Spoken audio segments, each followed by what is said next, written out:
Respectfully বলছি যে আপনারা আপনাদের বসদের কাছে গিয়ে সিরিয়াস কনসার্ন গুলো বলবেন, এবং আপনাদের দুজনের বক্তব্যে আমি খুবই হতাশ। এখানে যে প্রেজেন্টেশন আসছে তার অলমোস্ট কোনো কিছু আপনারা অ্যাড্রেস করেন নাই, যে রাষ্ট্র সরকার এগুলোকে কিভাবে ডিল করবে, এগুলোকে আপনি কতদিনের মধ্যে ডিল করবেন।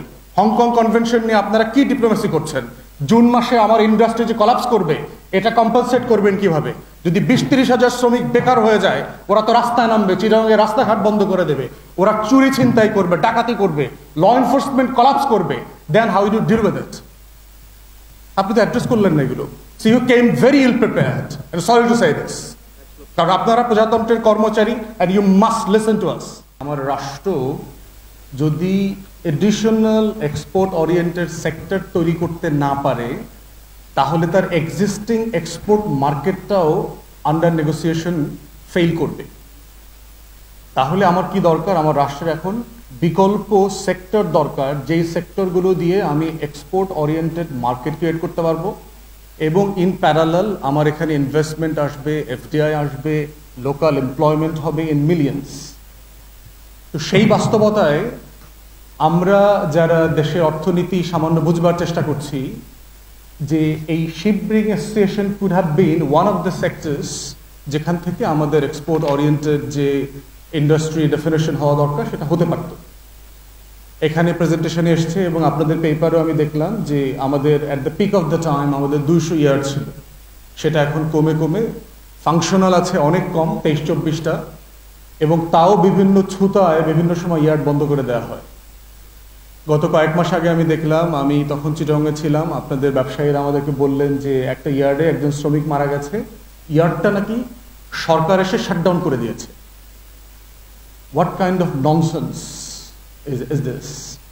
আমি ইংল্যান্ডে আইনের ছাত্র ছিলাম, আমি মেডিকেল নেগলিজেন্স পড়েছি, হাজার হাজার শ্রমিক মারা যায় বিভিন্ন ইন্ডাস্ট্রিতে, কোনোদিন শুনি নাই যে ওই ইন্ডাস্ট্রিটা গিয়ে সরকার শাটডাউন করে দিয়েছে। সরকারের রেসপন্সিবিলিটি হচ্ছে to look into it, investigate করেন এখানে কি হয়েছে, এখানে কমপ্লায়েন্সের ঘাটতি ছিল কিনা, এখানে পরিবেশ বান্ধবের ঘাটতি হওয়ার জায়গাটা ঘাটতি ছিল কিনা, শ্রম বান্ধব হওয়ার জায়গাটাতে ঘাটতি ছিল কিনা। আপনি একটা ইন্ডাস্ট্রি বন্ধ করে দিলেন, এবং ওই একই ইয়ার্ডে একটা শিপ নিয়ে আসছেন, তারা প্রায় 400 কোটি টাকা তারা ইনভেস্ট করেছেন এখানে, ওই শিপটা তারা এখন ভাঙতে পারছেন না, এবং যে ব্যাংকের ঋণ আছে তারা বলছে অলমোস্ট এভরিডে লাখ টাকার উপরে নাকি শুধু সুদ দিতে হয়। মানে এই লেভেলের বাস্তবতা। তাহলে রাষ্ট্র ডেলিভারিটলি এইখানে ইন্ডাস্ট্রিটাকে ধ্বংস করবার জন্য কাজ করছেন। এখানে রেসপেক্টফুলি বলছি, আমাদের শিপ ব্রেকিং বোর্ডের এখানে অফিসিয়ালরা আছেন, আমি রেসপেক্টফুলি বলছি যে আসলে এরকম কোনো বোর্ডের দরকার আছে কিনা আদৌ। আপনাদের এই বোর্ডটা করা তো আরেকটা রেড টেপ ব্যুরোক্রেসি।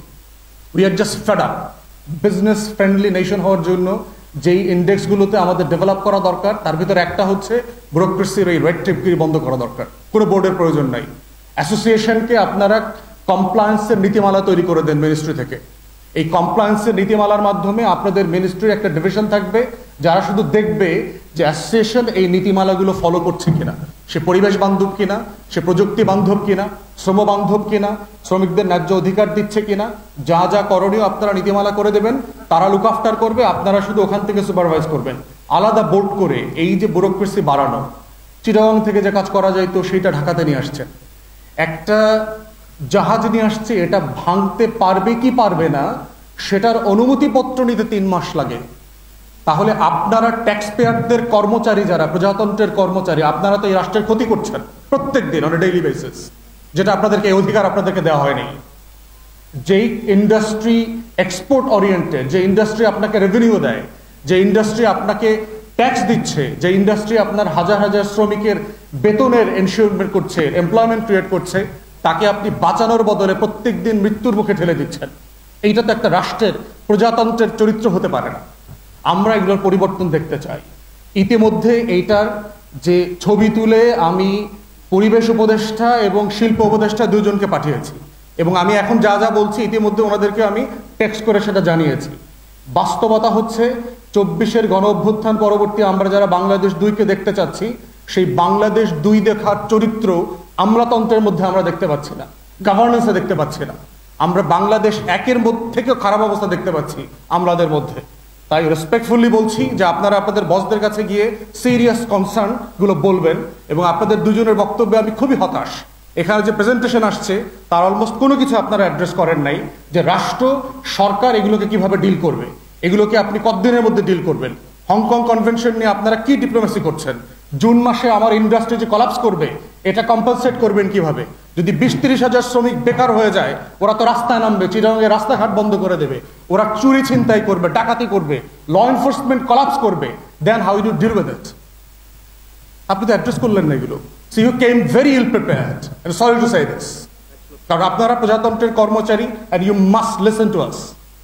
ইস্যু হচ্ছে যে আমার কেন 200 ইন্ডাস্ট্রি পড়ে গেল, এবং অ্যাট এ টাইম আমাদের একজন কো স্পিকার বলেছেন যে আমাদের যখন কমছে তখন ভারতে ইন্ডাস্ট্রি বাড়ছে। What is it? পরিবেশ শুধু বাংলাদেশের এনজিওওয়ালারা বোঝে, পরিবেশ আমরা বুঝি না? আমরা বাইরে পড়াশোনা করি নাই, খালি এনজিওর টাকা পাইলে পরে পরিবেশের বোঝা যায়, সেন্স তৈরি আসে। পরিবেশ ট্রাম্প বোঝে না, না?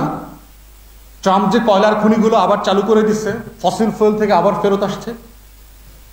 আমার দেশ একটা গরিব দেশ, আমি কি একটা উন্নত বিশ্ব যেভাবে পরিবেশ বান্ধব হতে পারবে, can we afford to do this?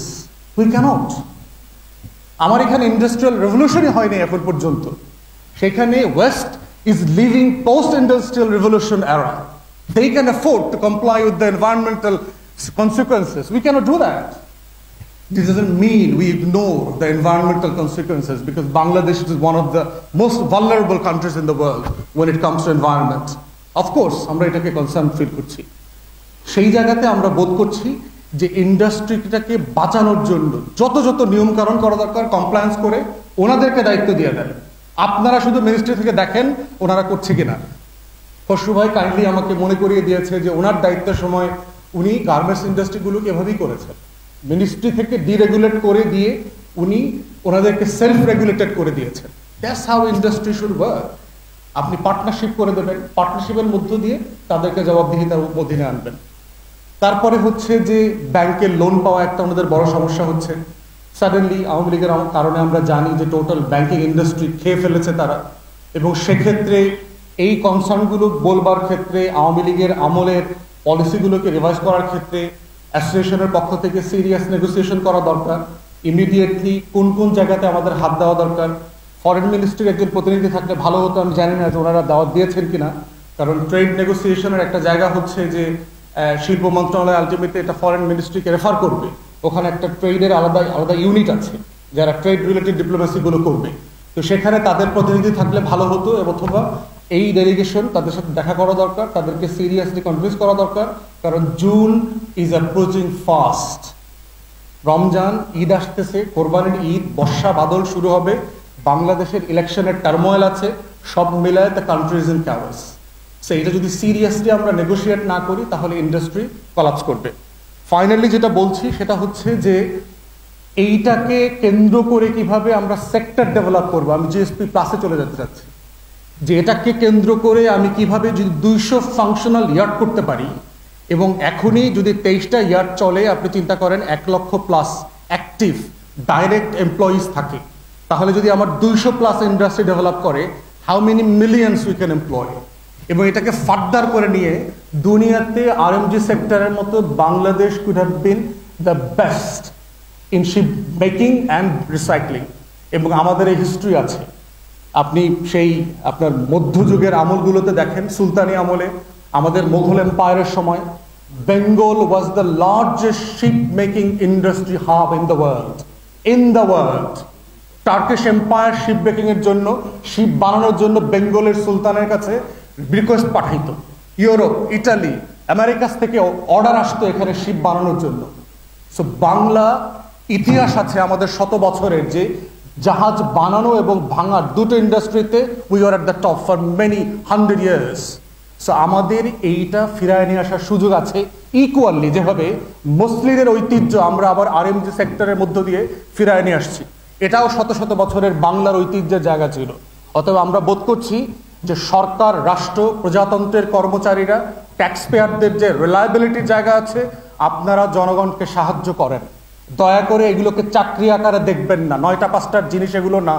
এগুলো মানুষের রুটি রুজি, জীবিকা, জীবন। যেটা কমপ্লাই করা দরকার, যেটা বাধ্য করা দরকার রাষ্ট্রের পক্ষ থেকে, সেটা আপনারা করেন। কিন্তু ইন্ডাস্ট্রিকে বাঁচানোর জন্য যা যা করার সেগুলো আমরা দেখতে চাই। সবাইকে অসংখ্য ধন্যবাদ, আয়োজকবৃন্দকে ধন্যবাদ জানাচ্ছি। সালাম আলাইকুম।